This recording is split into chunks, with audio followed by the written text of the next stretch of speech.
অথবা ধরেন যে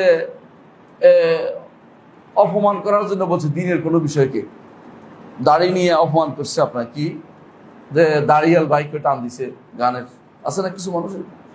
তো এরকম কিছু করলেই মুখ দিয়ে যেহেতু বলছে এখন কি হয়েছে, কাফের হয়ে যাবে। তাহলে মুখ দিয়া মানুষ কাফের হয়, মুখ দিয়া মানুষ দিন থেকে ইসলাম থেকে ফিরে কুফুরিতে চলে যায়, মুখ দিয়ে কুফুরিতে চলে যায়। তাহলে মুখ দিয়েও কাফের হয়, আমরা এটা বুঝতে চাচ্ছি।